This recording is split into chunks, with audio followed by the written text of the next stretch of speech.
Alright guys, for your tutorial today I want to go over the activity that you guys are completing for your Wednesday assignment.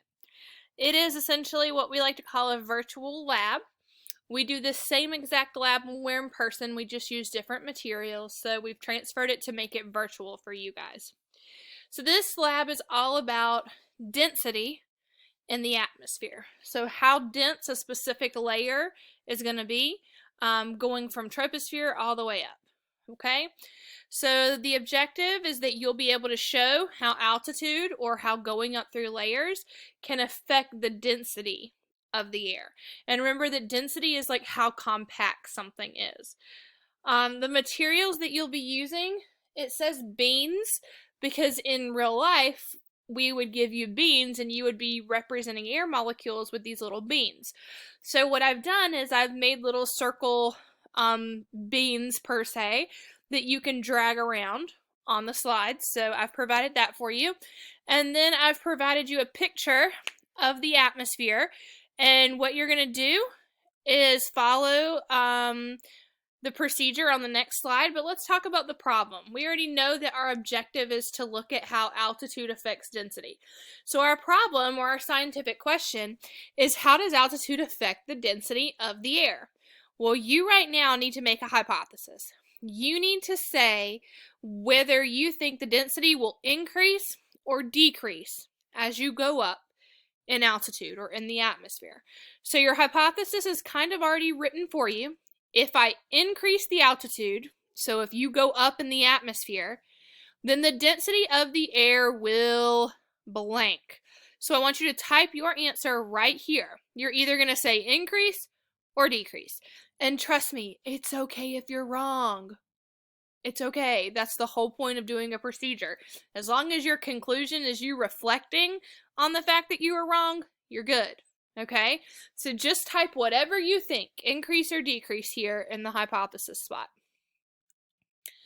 Now this starts getting into the procedure and the different things that you're supposed to do in the procedure. So step number 1 says label the layers of the atmosphere, number 1 through 5, on slide 5. This is slide 5, the very next slide. So it says label the layers of the atmosphere 1 through 5. So here are my different layers. If the very middle right here is Earth, we know we can use that acronym the, smart, man, tricks, everybody. So you should remember those layers from the surface on out into space. So it goes troposphere, stratosphere, mesosphere, thermosphere, exosphere. And what you will do is type it right here where it says label the layers 1 through 5. So beside 1 you'll write troposphere because that's closest to Earth's surface. Next is the stratosphere. 3 would be mesosphere. 4 you'd type thermosphere.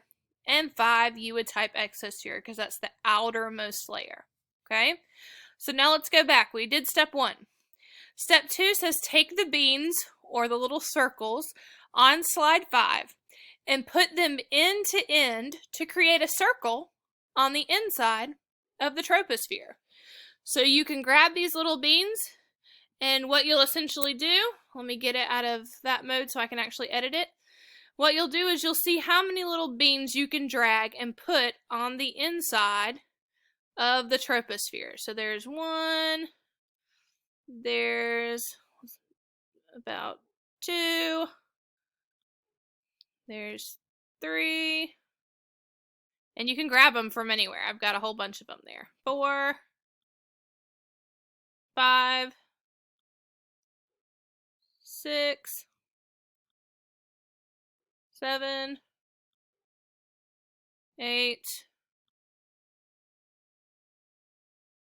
9, let's say 10,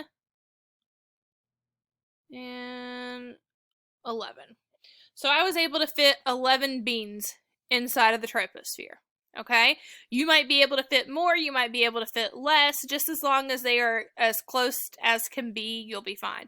So I was able to fit 11 beans in the troposphere. And that was step number 2. Take the beans on slide 5 and put as many as you can end to end on the inside of the troposphere. Step 3 says count the beans. So I counted and I had 11 beans that I could fit in there. And then locate the mass by using this info. So if you were able to fit 10 beans, those 10 beans would represent 4 grams. The 11 beans would represent 4.5 grams. And 12 beans would represent 5 grams.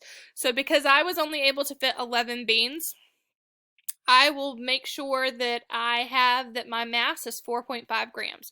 Now what you do with this is it says record the mass in your data table beside all 5 layers. So here's my data table. It says that this can be found on slide 6.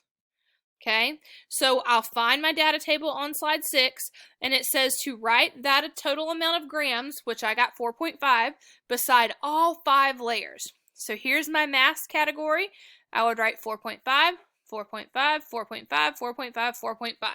So to show you what it looks like on the actual slide, it said there's slide 5, here's slide 6. You see this graph. So I got 4.5 grams. And it says to put that for all 5 layers because we're not going to change how many beans we're using. Now, based off of how many beans you were able to fit in, that's the only beans you're going to be working with from here on out. Okay? So I've got my mass put in for all 5 categories. If you were able to fit 12 beans in here, then instead of writing 4.5, you would have written 5 in all of these boxes. And if you were only able to fit 10 beans in there, you would have written 4 for all of these boxes. Okay, so now we recorded it in our data table. Yours should look like this. You should have your layers labeled over here. You should have the amount of grams written here, which yours might be different based off how many beans you were able to fit in, right? So let's look at the next step. Now calculate the density of the air molecules, or the beans, because the whole point of the beans is to represent air molecules in the air for the different layers. So we're going to look at the troposphere, and we're going to calculate the density using the formula density equals mass divided by volume. Record the density in the data table. So let's go back to our data table right here. Okay, see, we have to find the density. It gives you the equation again in case you forgot from the last slide. Mass divided by volume. So what you'll do is you'll do 4.5 divided by 20.58. Okay, so let me pull up a calculator really quick, and we will do that together. So come on calculator, stop spinning. Meh, okay. My internet's just spinning. It's not letting me do anything. Okay, so what you would do is 4.5 divided by 20.58, and whatever that comes out to, you would write right here. So I think, there we go, 4.5 divided by 20.58. So our density is 0.21, and let's round to the thousandth, so 0.219. So in my data table for density, 0.219 grams per centimeters cubed. So I figured out my density, right? So now I've plugged that in to the density column under the troposphere. Now it says, using the same beans from step 1, you can't add any more beans. So I was only able to fit 11 beans, so I'm stuck using 11 beans, okay? Now I have to evenly space the beans around the stratosphere on slide 5. They will not be touching if you're spacing them evenly. So let's go back to slide 5. I now have to put 11 beans, but this time in the stratosphere, and it says to space them out evenly. So what I'll do is I'll say 1, 2, 3, 4, 5, 6, 7, 8, 9, 10, 11. So now I have my 11 beans in the stratosphere. But see how that looks a lot different? In the troposphere, in order for me to fit that many beans in there, or for that many air molecules to be there, it's very compact, right? But then as you go up in the stratosphere, you're starting to see there's a little bit of space in between these molecules, right? So let's go back and see what our next step is. Our next step, number 5, says repeat the same thing for the mesosphere, thermosphere, and exosphere. So now you're going to go back to your little page where the beans are. You're going to do however many beans you were able to get. So mine was 11, and I'll put 11 beans in the mesosphere, 11 beans in the thermosphere, and 11 beans in the exosphere. Okay? Step 6 says using the same mass you found on the previous slide, you're going to calculate the density for all the layers now. We calculated it just for troposphere.